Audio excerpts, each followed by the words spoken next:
कभी बिल्ली मत पालना। एक लोकप्रिय कहानी पर आधारित एक प्रसिद्ध कहावत है।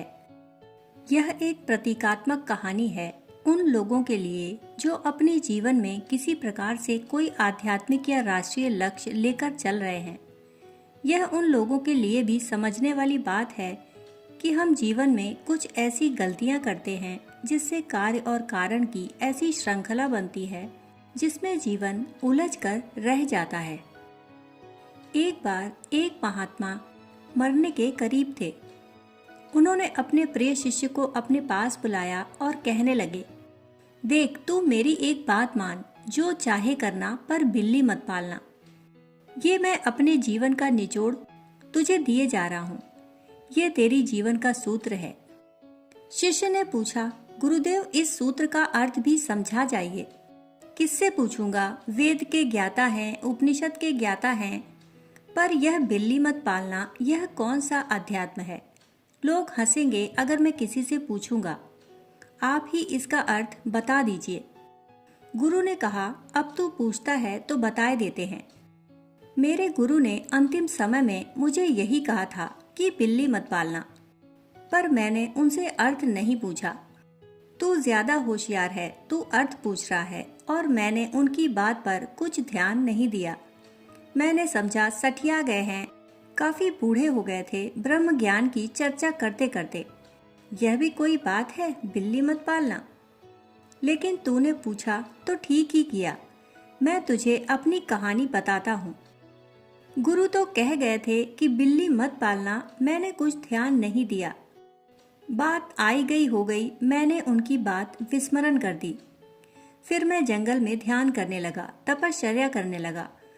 पर रोज मुझे गांव भिक्षा मांगने जाना पड़ता, और जब मैं गांव जाता तो चूहे मेरे कपड़े कुतर जाते। पर आखिर भिक्षा मांगने तो मुझे जाना ही पड़ता, और हर बार जब मैं लौटता मुझे मेरे कपड़े कुतरे मिलते। मैंने गांव के लोगों से पूछा कि इन चूहों का क्या करें। उन्होंने कहा, इसमें क्या है, एक बिल्ली पाल लो। मैं अभागा कि मुझे तब भी याद न आया कि मेरे गुरु ने मुझसे क्या कहा था कि बस बिल्ली मत पालना। मुझे लगा बात तो सीधी है, एक बिल्ली पाल लो, बात खत्म। बिल्ली चूहे खा जाएगी, ना रहेगा बांस, ना बजेगी बांसुरी। सो मैंने एक बिल्ली पाल ली। बिल्ली चूहे तो खा गई। अब चूहे तो नहीं रहे, पर बिल्ली के लिए भिक्षा के साथ उसे अब दूध भी मांगना पड़ता। गांव के लोग दूध देने में कतराते थे। अब उसके लिए बिल्ली एक समस्या बन गई। आधा ध्यान बिल्ली में लगा रहता। तब फिर उसी बुजुर्ग से सलाह ली। उन्होंने कहा, तुमको पहाड़ी से नीचे गांव में भिक्षा मांगने और इसके लिए दूध लाने जाना पड़ता है, तो क्यों ना एक गाय पाल लो। यहाँ आसपास चारा बहुत है, कुछ करने की जरूरत नहीं पड़ेगी। गाय चारा खुद ही खा लेगी और तुम रोज उसका दूध निकाल कर खुद भी पीना और बिल्ली को भी पिलाना। बचे समय में निश्चिंत होकर तप और ध्यान करना। इस बार भी उस शिष्य को बुजुर्ग की बात पसंद आ गई और गाय भी पल गई। उसे क्या मालूम था कि गाय को पालना इतना आसान नहीं। दिन भर गाय की देख रेख करना, गोबर हटाना और साफ सफाई करने के बाद दूध निकालना, इसी में उसका सारा समय चला जाता। फिर एक दिन गाय को बछड़ा हुआ। अब शिष्य को फुर्सत नहीं मिलती, रात भी ध्यान देना पड़ता। ध्यान और तप के लिए समय ही न मिलता। बिल्ली, गाय और बछड़ा, बस इसी के आसपास उसका जीवन उलझ कर रह गया था। ध्यान, पूजा सब छूट गया। तब फिर से वही बुजुर्ग सामने आया और फिर से उसने सलाह दी, अरे भाई, इतनी झंझट क्यों पालते हो? राजा जनक और महर्षि विश्वामित्र ने भी तो गृहस्थ जीवन जीकर मोक्ष पाया था। मेरी मानो तो तुम गृहस्थ रहकर भी ध्यान पूजा कर सकते हो। यदि तुम विवाह कर लोगे तो यह सारी झंझट खत्म। बिल्ली, गाय, बछड़ा सभी पत्नी संभाल लेगी और खाना भी बना कर देगी। तुमको भिक्षा मांगने भी नहीं जाना पड़ेगा। दिन भर फुर्सत ही फुर्सत, और तुम मजे से ध्यान और तप करना। इस बार फिर शिष्य को उस बुजुर्ग की बात पसंद आई।